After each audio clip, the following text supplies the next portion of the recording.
On this week's episode of the Stay at Home Nurse Podcast, we're going to talk about the 7 best side hustles for nurses, even during COVID-19.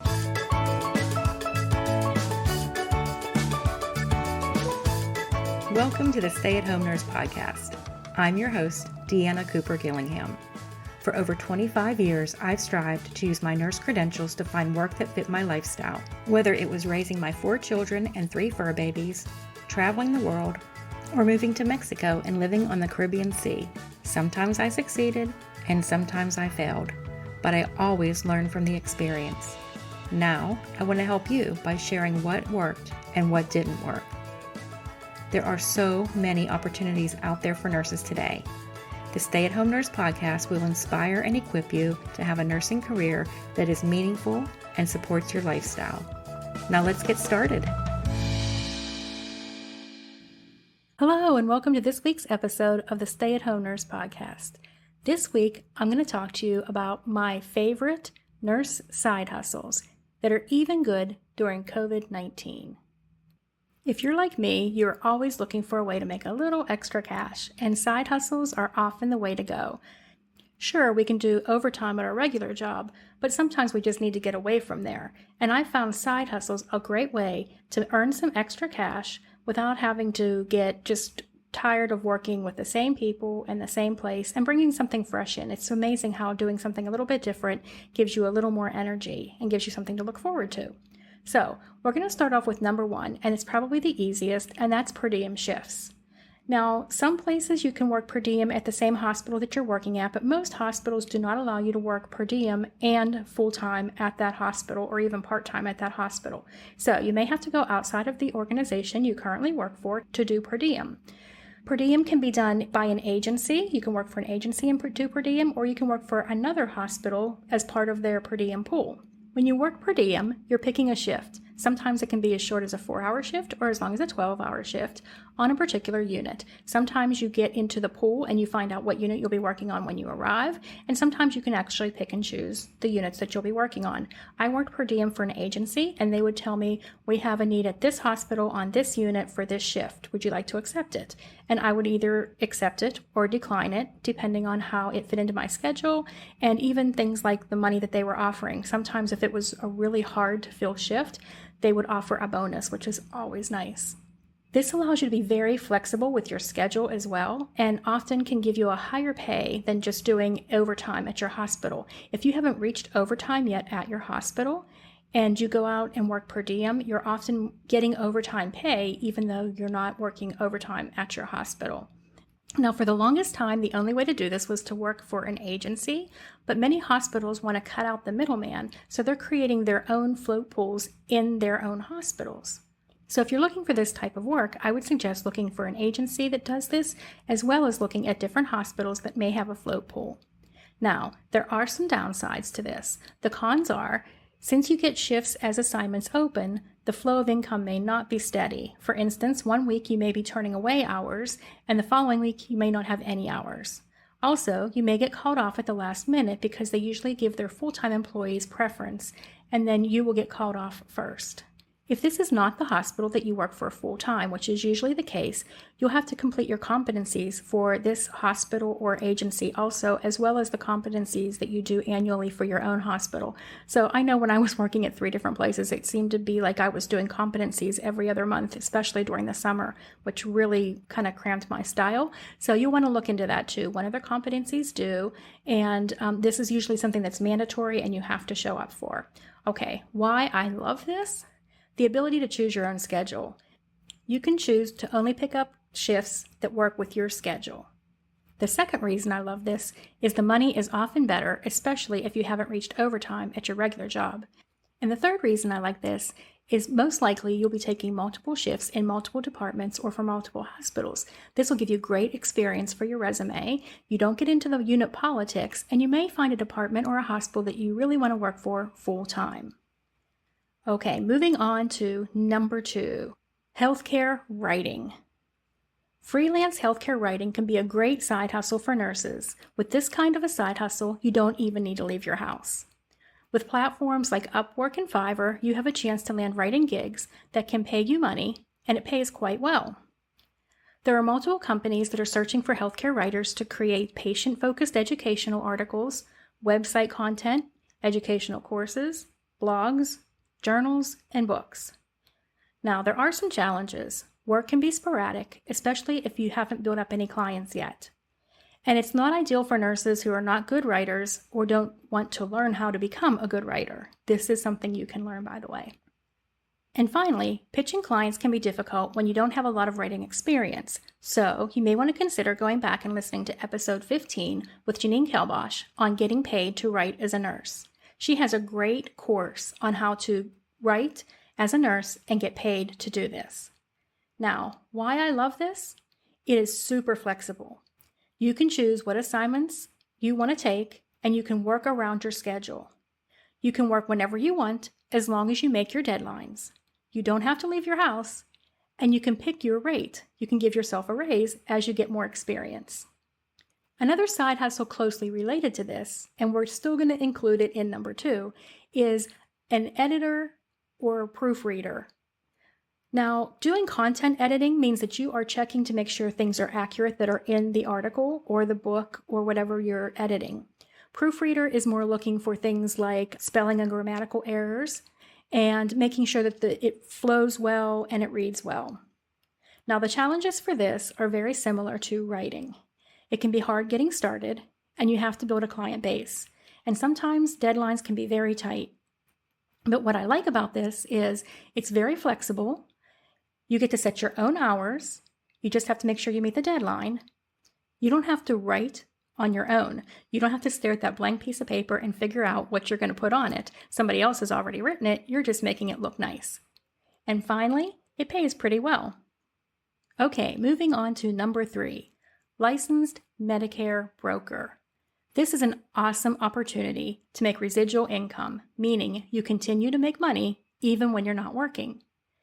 There is such a great need for healthcare professionals to be providing accurate information for confusing topics such as Medicare. The choices are overwhelming, and unfortunately there are brokers out there who put their own best interest over that of the client. As a licensed Medicare broker, you can get paid to help clients find the product that meets their individual needs, and you can continue to get paid year after year if the client stays with that product. There are some challenges. You need to get licensed, you need to get clients, and you need to learn about all the options available and how to make sure that your client gets the best product for them. But what I love about this is a huge need that is waiting to be filled. 2, it provides income into the future. 3, it has great income potential. And 4, it is extremely flexible. You set your own schedule. Now, there is a learning curve for this, and luckily, we had somebody that is an expert on this subject, Meredith Zimenez-Mullings, on episode 22. We'll have a link to this in the show notes, and you can go back and take a listen. Okay, moving on to number 4, private duty nursing. Most nurses who do private duty nursing care one-on-one with an individual client in their home, although they can work in a hospital, nursing home, or other facility. Private duty nurses can be paid private pay, by private insurance, by a managed care organization, or by Medicaid. Medicare does not cover private duty nursing. Many of the cases that private duty nurses handle involve pediatric patients on supplemental security income, SSI, who have long-term illnesses such as cerebral palsy or traumatic brain injury. Many patients need care for G-tubes, trachs, or ventilators. And many private duty nurses are self-employed or work for contractors' agencies. When they work for contractors' agencies, again, they can choose which assignments they would like. Others work for home care. I actually did some private duty nursing when I was just out of nursing school, and I went to a program that gave me my LPN first, and then after completing the next 2 semesters, I got my RN. So while I was waiting to sit for my RN, I was actually able to take a private duty nursing job where I would sit for 8 hours with a hospice patient, giving the family respite care in the patient's home. And I was able to pretty much study for my NCLEX exam because all I did was sit there with the patient, making sure that they were comfortable, taking their vital signs, administering medications, doing family teaching, things like that. It was really a rewarding job, and I really liked it. I wouldn't do it forever, but for a side hustle, it's a pretty nice job. Now, the challenges for this, if you're working on your own as an independent contractor, would be finding clients. And if you're self-employed, you would also need malpractice insurance. And the pay can vary depending on if you're working for a Medicaid plan, which usually doesn't pay too well, or self-pay for a client, which depending on how much money they have would depend on the amount you would be able to charge. I actually know somebody who was doing this out in California after people had plastic surgery, and they were getting paid extremely well to sit with a patient for 8 to 12 hours while they recovered from their surgery. And one last con, not everyone is comfortable going into a patient's home. It's a little bit different than working in a hospital, which is our turf, versus being in a patient's home, which is their turf. Okay, now what I love about this. Again, you can choose your schedule and accept or decline jobs. Also, it may lead to full-time employment if it's something that you're really interested in. And the best part, it's only one patient at a time. Okay, moving on to number 5. Number 5 is direct sales or multi-level marketing. Yes, you heard me right. Now, I'm sure I don't need to explain what this is to you, but I want you to listen just for a second as I briefly explain why I think this could be a really good and lucrative side hustle for you. If you're truly passionate about a product that you use and you already tell people about it, why not make money for referring others to it? So you really have to do your research, but some have a lot of support from the upline that can really get you started off on the right foot. I feel like the best ones out there are the ones that give you reoccurring purchases. That would be something like skincare, essential oils, vitamin supplements, something that somebody eats or drinks. This way, they're always needing more, which makes the lifetime value of each customer that you get much higher, and you don't have to constantly be looking for new customers. Once you develop a nice base of customers, you know that they'll be giving you more income every couple of months. In fact, some of these MLMs or direct sales actually have reoccurring purchases where once you get the person set up, every month or 3 months or 6 months or whatever, they're going to be getting the product sent directly to them unless they cancel. Okay, challenges. This is definitely not for everyone. You have to have the right personality. You can't be pushy and so that everybody that you know no longer wants to be friends with you because you're trying to push this down their throat. But if it's something that you truly believe in, you can actually make some good money off of it. Now, another challenge is it can get really saturated if a bunch of coworkers are all into the same product. So if you find a product and you really like it and you get a couple of your coworkers that also decide that they want to get in underneath you, and then all of you are working on the same unit trying to sell the same products, it can be a little bit competitive. So I really think this is best for people who have people to sell to other than just coworkers for this reason.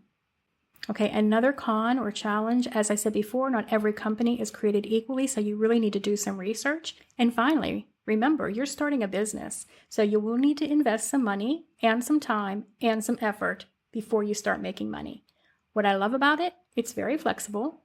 Usually there's low startup cost, and you have the ability to grow online. Moving on to number 6, a patient service representative for a medical device company. This is something that I did for an external defibrillator company, but there are many other medical devices that have this position. Basically, what you do is you go out and you teach clients, usually in their home or in the hospital before they go home, how to use and troubleshoot the equipment that they're going to be going home with. Depending on the device, you may actually place it on the patient, and if there's a problem, you'll be called out to go out and troubleshoot the problem in the patient's home. The challenges with this are, the more assignments you accept, the more you're offered. The more you decline, the less you get offered. So if you're only looking to do one in a blue moon, this may not be for you.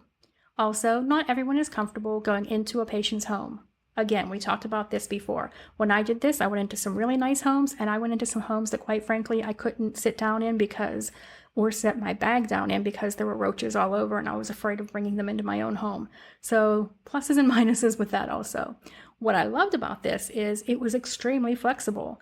I could accept or decline each assignment as it came. I would usually get a phone call and say, hey, we need somebody to go out either that day or the next day. And I could say, yeah, sure, my schedule's clear, I can go, or I could decline it if I had something else scheduled. The pay is pretty high for what you're doing and the hours that you're working, and you can start making money right away. I usually got paid the same week that I went out. So if I went out on a Friday, I turned in my hours by Saturday and I was paid by Monday. So that was really great.